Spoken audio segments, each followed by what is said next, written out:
Okay, awesome, awesome. Well, I appreciate the introduction, Mondale. That was awesome. I appreciate your words. I want to say thank you to everyone who's on the line right now to take the time to invest in yourself, wherever you're at. If you're across, obviously over the seas or in the States, you're taking time on a Wednesday night to hear about how to get better, how to break free, and make sure you're getting all three perspectives in alignment to make the difference in your life. So I'm super excited to get into this.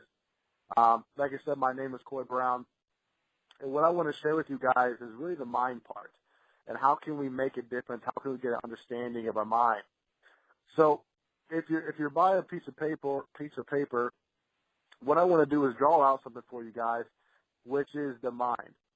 Now, when I speak, I ask a lot of people. I say, what's your house look like? And they give an answer. I say, what's your car look like? And instantly they think of their car. I say, what's your refrigerator look like? And they instantly give an image of the refrigerator. And why I ask these questions is because I let these people know in my audience that we think in pictures, right? We think in pictures. And I say, well, what's the mind look like? And everybody raises their hand and they say, the brain. But the brain is no more than your pinky finger. You see, the mind is an electronic switching station. It's electrical. It's a neural network of neurons working together. So we don't have an image of the mind. And if you don't have an image of the mind, there's no way to get an understanding of how to make a shift, if that makes sense. So if you can imagine a big circle, and if you can draw a line right through that circle, from left to right, you have two halves. Now, if you draw another line on the bottom of that circle, and then you can draw another baby circle, very, very small, that's going to represent the body. And if you can draw two hands and two legs, it's essentially what I call the stick person. Now, I don't take credit for this drawing. This is from Dr. Thurman Fleet, who was a metaphysics and healer back in the early 1900s. But he gave an idea, an image of the mind. So, as listeners, you've got to understand we have energy flowing to and through us at all times. Some people call it law, divine order, spirit, God, whatever you may call it. But there's energy moving to and through us at all times. We're nothing but energy. And the law of vibration says everything vibrates, nothing rests. So as this energy is coming through us, we have five sensory factors. I would say 5 antennae, our taste, touch, see, or our sight. So we have these 5 sensory factors we've been born with. And as this energy is coming through us, it's formless. We have the ability to create whatever thoughts that we want, whether that's positive or negative. So as these thoughts come through, it hits the conscious mind. Now the conscious mind is really the starting point of getting an understanding of our mental capacity. Now our conscious mind has the ability to think. Now there's a quote by Earl Nightingale. He says, if everyone said what they thought, they'd be speechless. And I'd be inclined to agree with them. You see, the conscious mind has the ability to think. You can rationalize. You have the ability to choose. You also have the ability to accept or reject. You can accept the information you're hearing, whether it's your friends, your family, the media, or you can reject it. You have the ability to do that. But once this energy comes through your conscious mind, that's really where it's important at.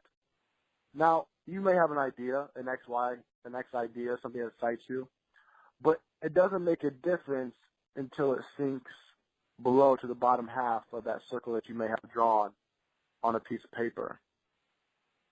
So the top part is really your thinking mind. It's your knowledge, where you gain all the knowledge. We gain all the knowledge, all the books go into the conscious mind.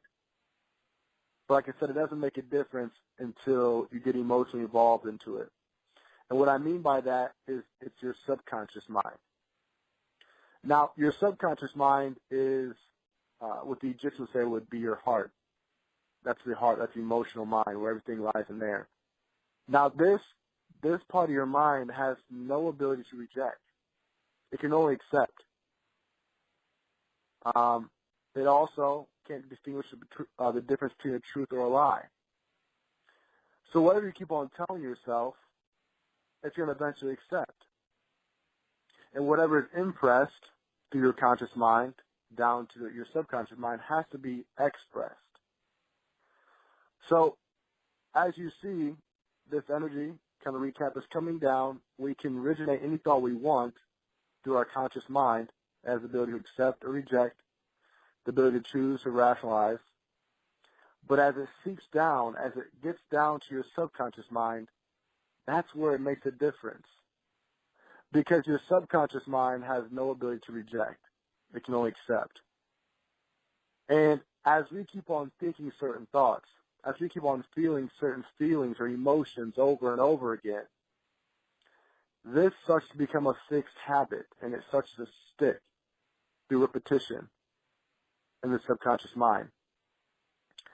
Now, that bottom circle, the bottom circle that you may have drawn, if you can draw an arrow out to the right-hand side, that represents your behavior and your results.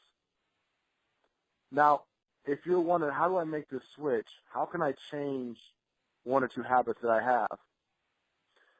The problem that we need to focus on is not what we do. A lot of people try to change our behaviors or the effect of what we do. That's not the problem. The problem is in what causes us to do what we do. And that there lies in our subconscious mind, because that's where the habit happens, or is where it's created. Now, two ways of how you can switch your habits or reprogram yourself is one, through repetition. You read the same thing, you write the same thing.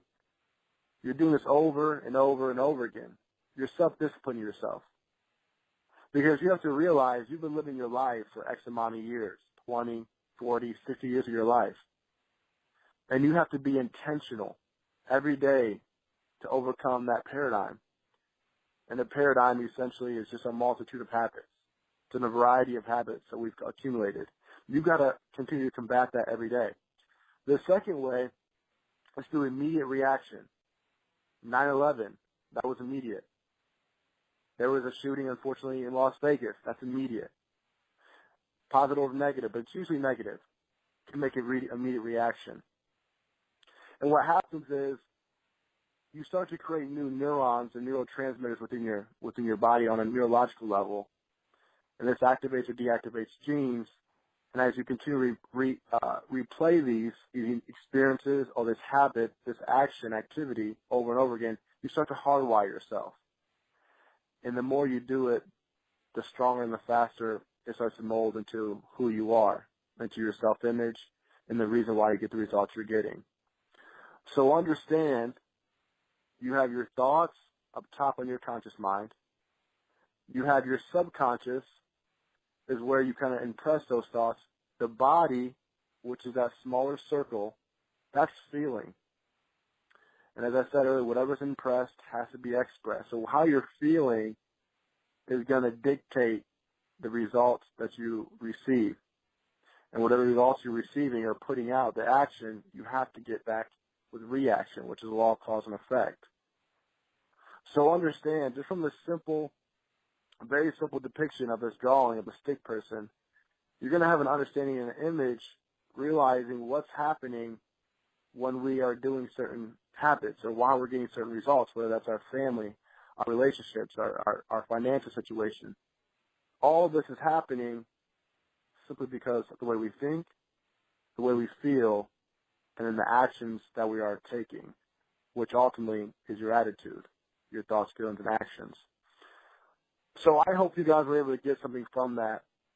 I don't want to take all the thunder, and I want Andre and Marcus to explain their part, because they're going to share some phenomenal information with you.